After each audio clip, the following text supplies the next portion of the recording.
La persona más peligrosa en cualquier enfrentamiento no es la que parece más fuerte, ni la que habla más alto, es la que permanece tranquila. Eso puede parecer contradictorio, pero fue precisamente lo que comprendieron los estoicos, mucho antes que cualquiera.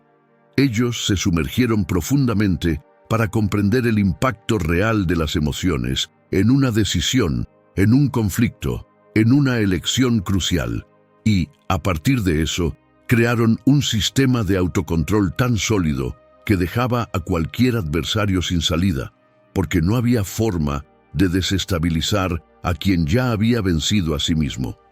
En este video vas a descubrir los 8 principios que usaban los primeros estoicos para mantener la calma incluso en medio del caos, y cómo aplicar cada uno de ellos bajo las presiones del mundo moderno, desde una conversación difícil en el trabajo hasta un momento emocional delicado en casa, porque al final de todo es quien mantiene el control, quien decide el rumbo del juego. Antes de comenzar, si aún no estás suscrito, suscríbete, deja tu like y activa las notificaciones. Entonces, vamos a comenzar. Número 1. Distancia emocional. Cuando alguien te provoca, te grita o te desafía, ¿qué pasa por dentro? El cuerpo se tensa, el pulso se acelera, la rabia sube como un fuego, y cuando te das cuenta, ya estás en medio de la tormenta. Es como si algo tomara el volante y tú fueras solo un pasajero. Y los estoicos sabían exactamente qué era eso. Sabían que, en el instante en que te entregas al calor de la emoción, pierdes el control de la situación. Y peor aún, pierdes el control de ti mismo. Por eso, el primer principio estoico para vencer cualquier confrontación no tiene nada que ver con fuerza, ni con habilidad. Tiene que ver con algo más profundo: la distancia emocional. La distancia emocional es cuando sientes algo muy fuerte, pero no te dejas arrastrar. Es como si tu mente diera un paso atrás y observara todo desde afuera. Sientes la rabia, por ejemplo, pero no le entregas el control. Observas, pero no entras en la escena. Platón decía que el sabio observa las emociones como quien ve pasar una nube en el cielo. Aparece, oscurece por un momento, pero pasa. Él no se convertía en el miedo, ni en la rabia, solo dejaba que fueran lo que son, pasajeras. Este simple acto de no identificarse con la emoción lo cambia todo. Parece sencillo, pero la verdad es que la mayoría aún cae en la trampa, la de convertirse en la propia emoción. Cuando algo te afecta, no solo sientes rabia, te conviertes en la rabia. Hierve por dentro, como si todo en ti gritara por reaccionar. Y ahí es donde todo empieza a descontrolarse, porque la emoción toma el lugar de la razón y empieza a decidir lo que dices, cómo actúas y hasta quién pareces ser. Aunque no seas una persona agresiva, en ese estado puedes terminar diciendo cosas que no querías, hiriendo a quien no lo merecía o atropellando todo a tu alrededor, solo porque dejaste que la emoción tomara el control. Los estoicos hacían lo contrario y adoptaban una postura completamente diferente. Reconocían lo que sentían, pero mantenían una distancia segura. Decían: estoy sintiendo rabia en este momento. Y ese pequeño cambio en el lenguaje ya creaba un espacio entre ellos y la emoción.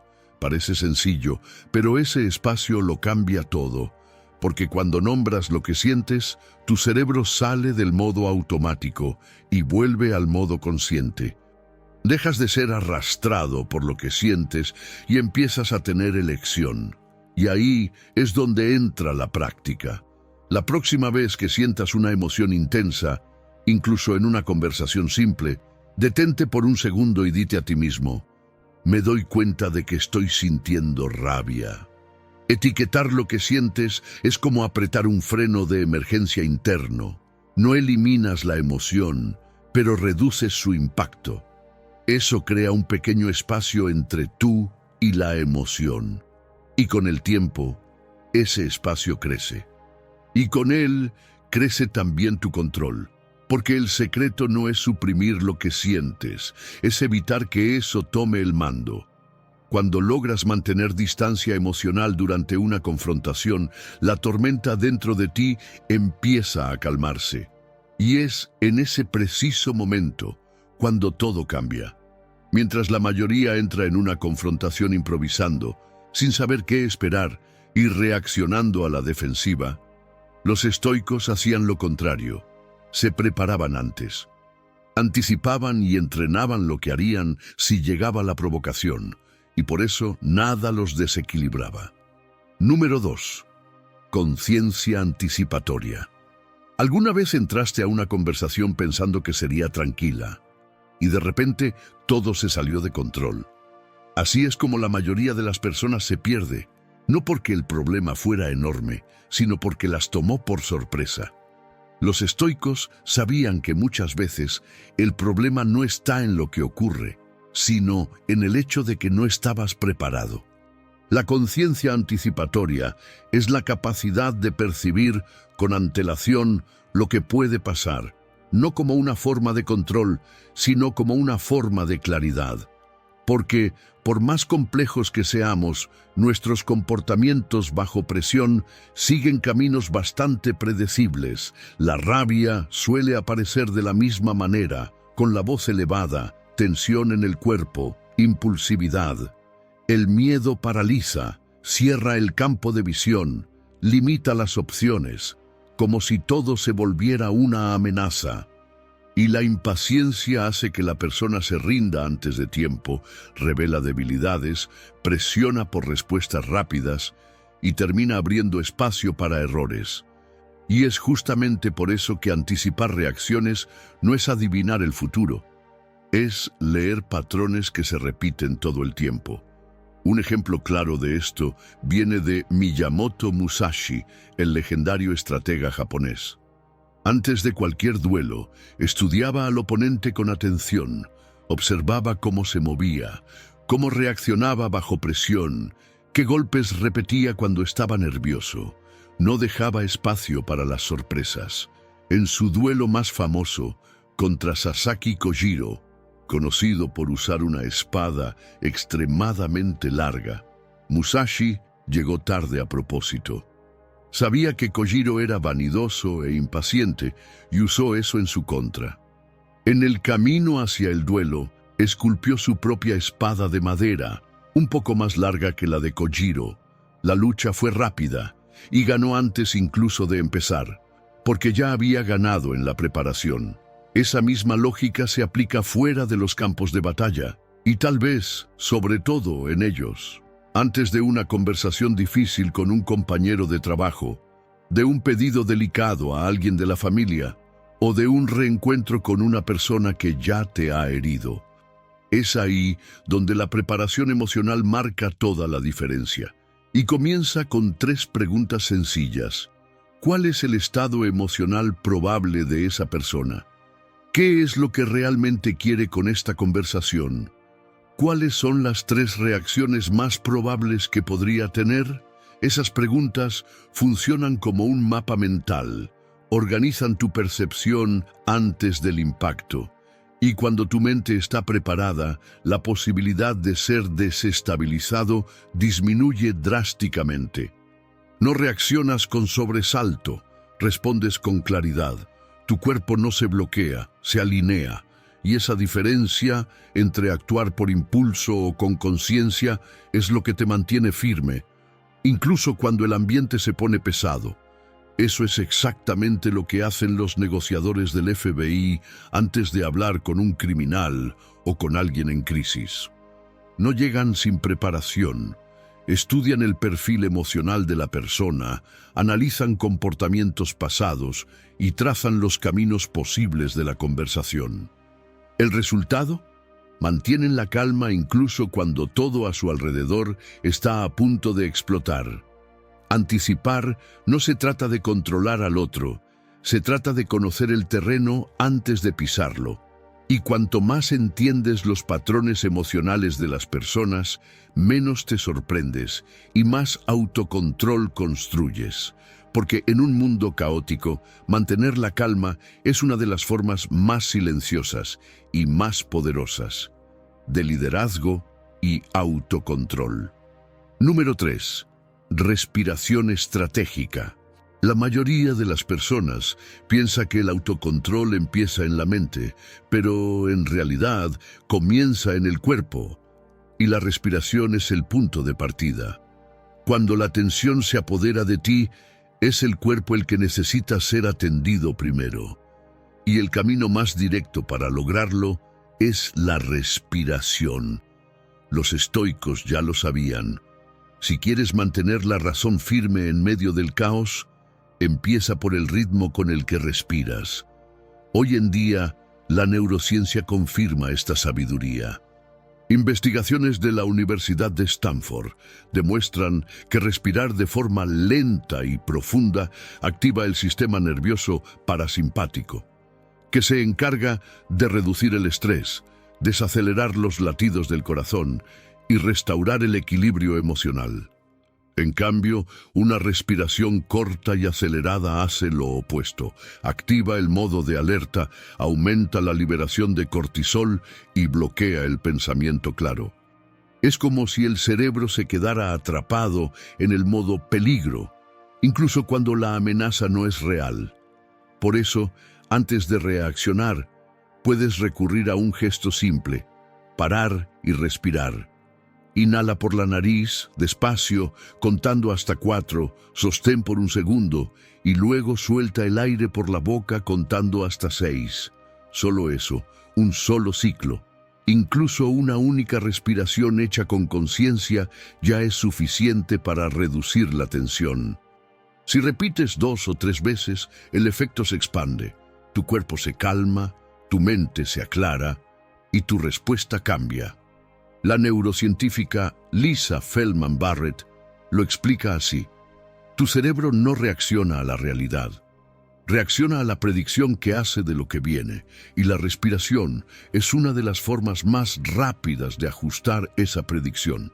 En otras palabras, cuando respiras con calma, envías una nueva señal al cuerpo: todo está bien, y con eso todo el sistema se reorganiza. Respirar así, presionar el botón de reinicio emocional. Sigues en medio del caos, pero ya no estás hundido en él. Piensa en una persona que pasó años viviendo en relaciones conflictivas, llenas de peleas y discusiones que nunca terminaban bien. Esa persona aprendió, sin darse cuenta, que estar en desacuerdo es igual a entrar en guerra. Entonces hoy, con solo escuchar un tono de voz más alto, una crítica, una palabra fuera de lugar, su cuerpo ya entra en estado de alerta.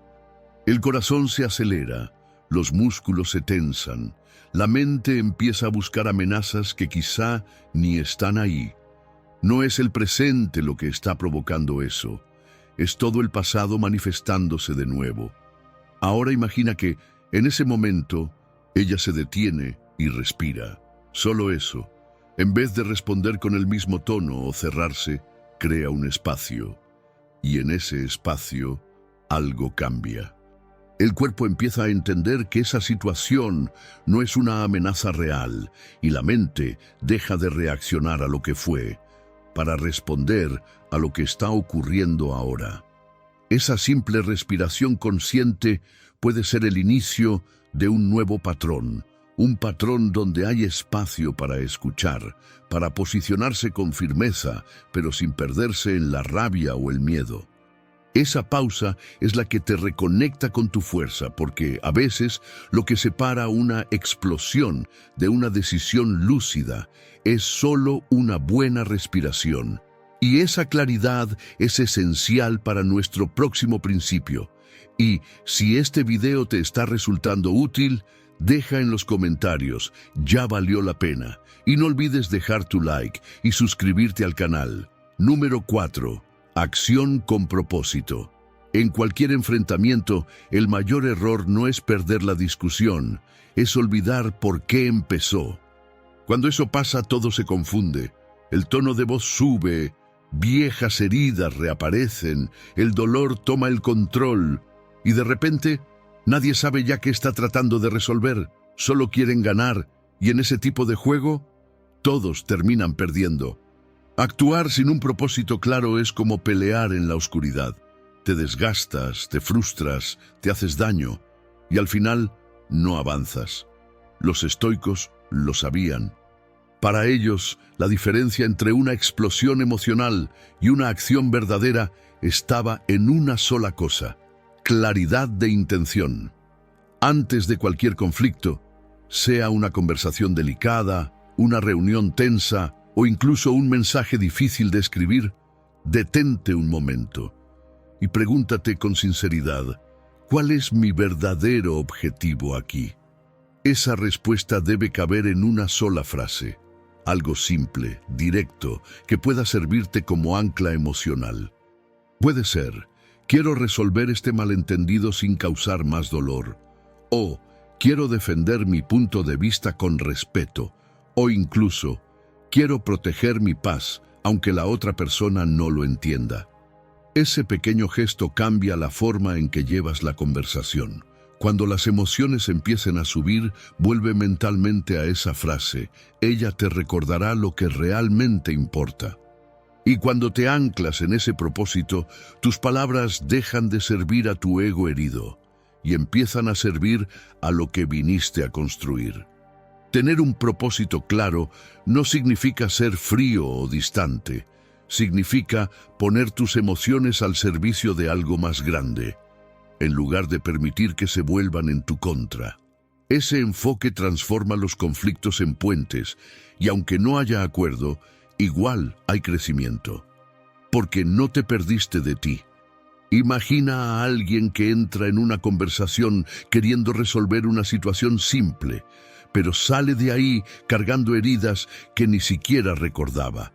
Eso sucede cuando no hay un propósito claro. Ahora imagina lo contrario.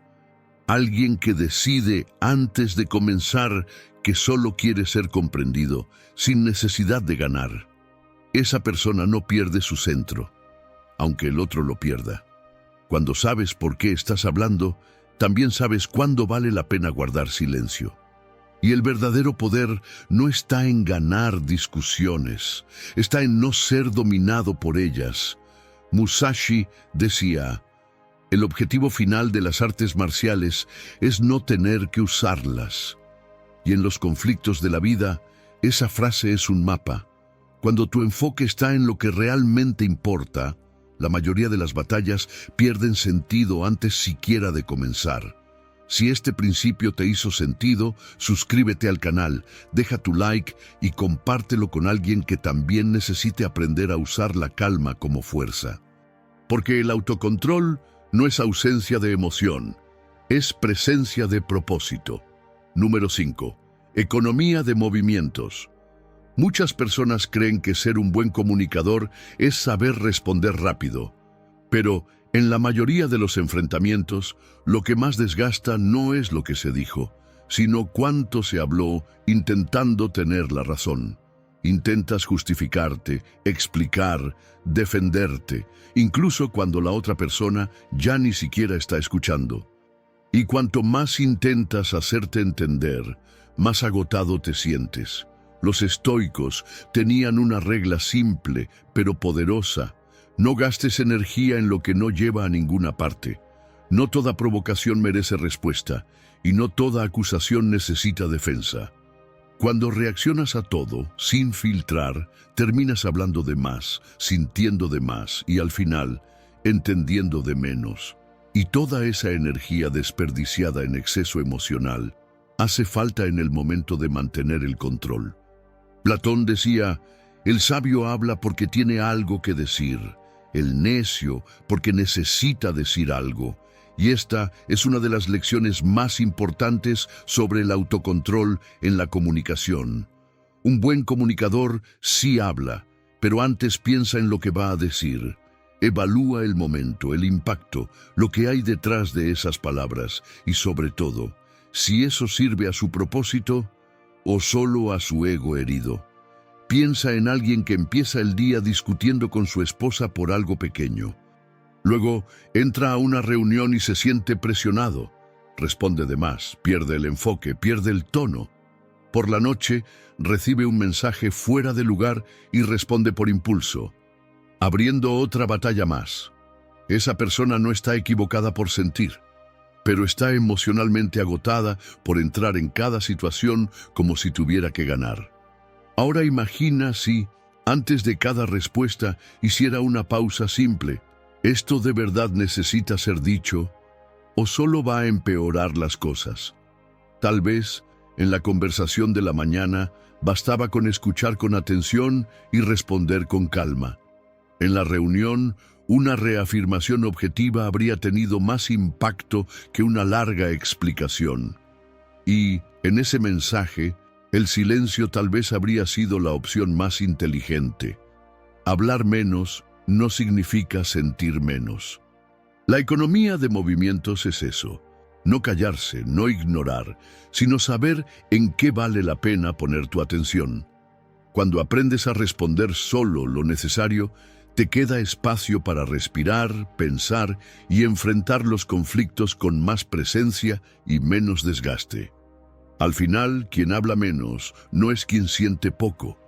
Es quien aprendió que no toda batalla necesita ser peleada y que, muchas veces, proteger tu paz vale más que demostrar que tienes razón. Número 6. Desapego de la forma. Existe un tipo de rigidez que pasa desapercibida, pero que nos hace vulnerables. Es un apego silencioso a una manera fija de pensar, de reaccionar, de mostrarse al mundo. Tú creas una imagen de ti, el fuerte, el lógico, el que resuelve todo. Eliges un camino, estableces un patrón y luego te obligas a seguir por ahí, incluso cuando ya no tiene sentido. Esa rigidez da una falsa sensación de control, pero por dentro te encierra.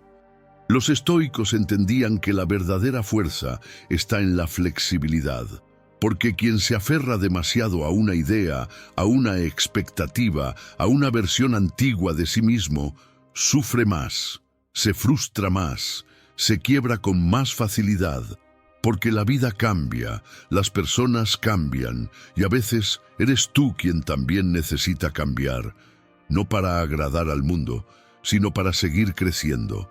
Piensa en alguien que siempre ha sido visto como fuerte, la persona que resuelve todo, que aguanta todo.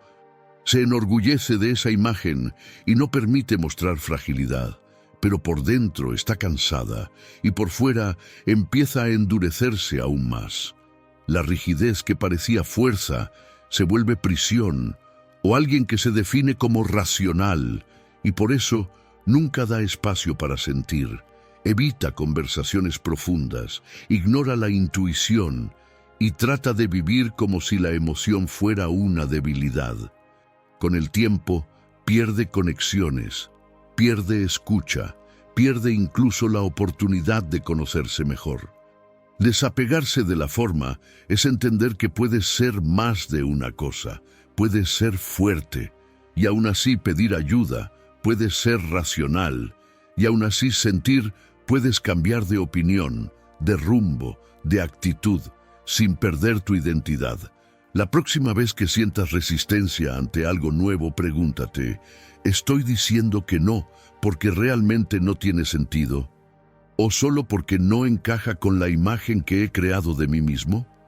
Esa pregunta abre un espacio donde puedes actuar con libertad, no por miedo a parecer incoherente. La vida no exige que seas siempre el mismo. Exige que seas honesto con quien estás llegando a ser, y a veces la mayor muestra de fuerza es permitirte cambiar. Como dijo Miyamoto Musashi, debes entender que hay más de un camino para llegar a la cima de la montaña. Mucha gente entra en un conflicto creyendo que solo hay una forma de enfrentarlo, presionando, confrontando, intentando imponerse a toda costa. Pero no toda victoria requiere resistencia. A veces, el camino más sabio es aquel que te permite adaptarte, observar y elegir con más calma. Cuando comienzas a soltar las ideas antiguas sobre cómo debes actuar, cómo debes reaccionar o incluso quién necesitas aparentar ser, algo cambia. El conflicto deja de ser automático. Ya no sientes la obligación de atacar ni la necesidad de demostrar que tienes la razón todo el tiempo. Poco a poco, toda esa fuerza que antes se usaba para sostener una imagen se transforma en claridad. Y cuando eso sucede, entiendes, el verdadero poder no está en ganar, está en elegir con conciencia cómo caminar. Número 7. Soledad constructiva. No todos los enfrentamientos ocurren con otra persona. Algunos de los más difíciles suceden en silencio, cuando estás solo, y aún así no logras estar en paz. Vivimos rodeados de estímulos, de expectativas, de comparaciones, y en medio de todo ese ruido constante, el silencio se siente como un lugar extraño, incómodo, pero sin él no hay claridad. La mente necesita espacio para organizar lo que siente, lo que piensa y lo que realmente importa. Sin ese tiempo todo se mezcla. Los rencores se vuelven verdades, los impulsos se convierten en decisiones, la rabia se convierte en elección y las heridas del pasado siguen hablando por ti. La soledad correcta no te aísla, te reorganiza a ti, a tus sentimientos y a tu mente. No se trata de huir del mundo, sino de poder escucharte en medio de él. Es en ese espacio, lejos de las reacciones impulsivas y de las exigencias externas, donde empiezas a entender qué es lo que realmente te mueve y qué solo te está distrayendo. Piensa en alguien que vive para agradar, que siempre está rodeado de gente, que siempre dice que sí, que siempre tiembla cuando aparece un conflicto y, cuando por fin se queda solo, siente el peso del vacío, porque todo lo que hace es para mantener la aprobación de los demás y nunca ha tenido tiempo para entender lo que realmente quiere. Ahora imagina a esa misma persona tomándose 10 minutos al día para estar consigo misma, sin celular, sin distracciones, sin ninguna obligación. Al principio, tal vez sienta una incomodidad casi física, pero con el tiempo, ese silencio empieza a mostrar lo que estaba escondido: la ansiedad por agradar, el miedo a decepcionar, el cansancio de intentar ser aceptado todo el tiempo.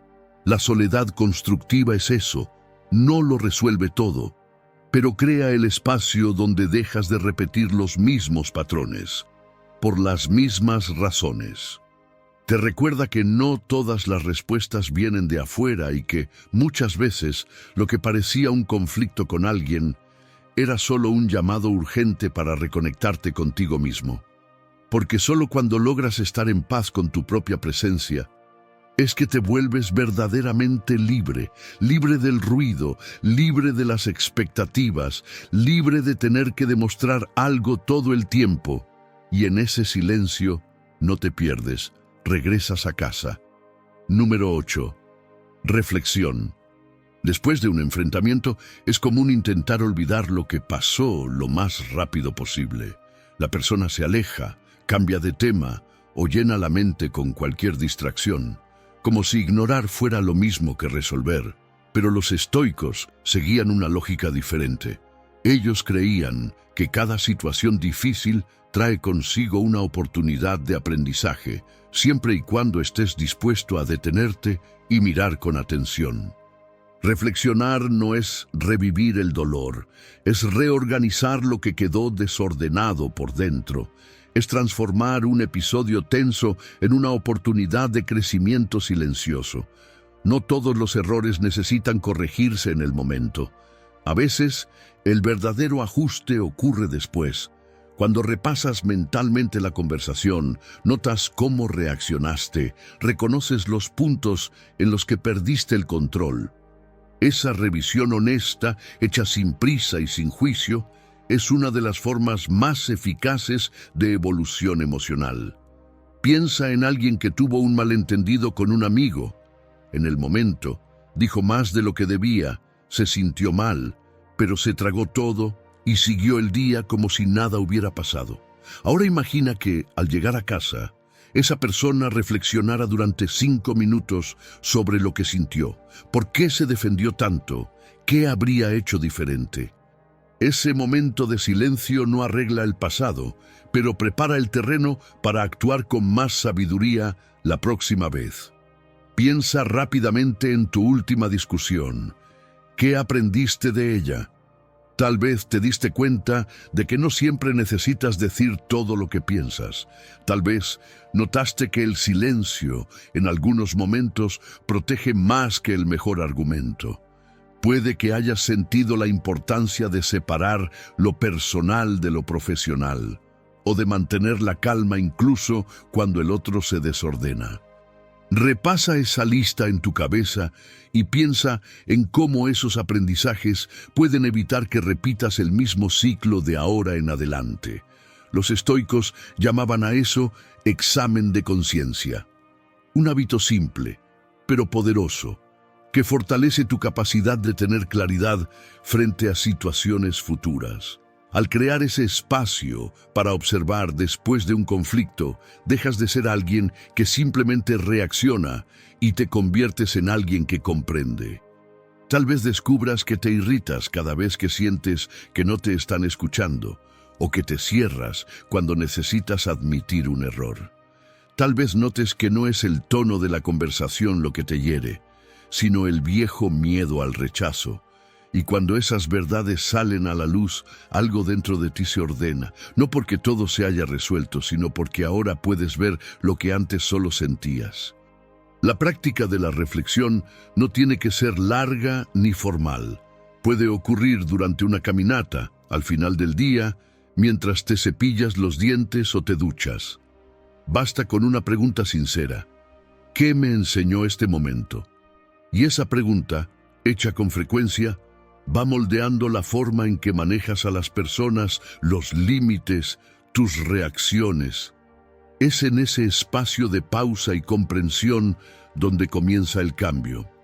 Cuando aprendes a mirar lo que viviste con honestidad, los conflictos dejan de ser solo desgastes y pasan a ser puntos de inflexión. Empiezas a reconocer lo que repites, lo que sientes, pero no nombras, lo que necesita cambiar, no en los demás, sino en ti. Y cuanto más consciente eres de esos momentos, más liviana se vuelve la manera de lidiar con lo que antes te sacaba de quicio. Al final, estos 8 principios no son solo estrategias para los conflictos, son prácticas para una vida más lúcida, centrada y fuerte por dentro. Porque cuando comienzas a dominarte a ti mismo, a observarte, a regularte y a actuar con intención, muchos conflictos simplemente pierden fuerza y desaparecen. No es que el mundo haya cambiado. Eres tú quien aprendió a caminar con más equilibrio dentro de él. Y con el tiempo, dejas de ser alguien que vive en guerras innecesarias y pasas a inspirar paz, incluso cuando todo a tu alrededor está en tensión. Si llegaste hasta aquí, eso ya dice mucho sobre cuánto valoras tu propio crecimiento, así que valora eso. Cuéntanos en los comentarios qué fue lo que más aprendiste sobre cómo mantener la calma en cualquier conflicto. Y si este contenido te ayudó de alguna manera, suscríbete al canal. Aquí hablamos de progreso personal con profundidad, con calma y con verdad, porque el autocontrol no es solo reaccionar menos, es vivir mejor. Gracias por estar aquí y hasta el próximo video.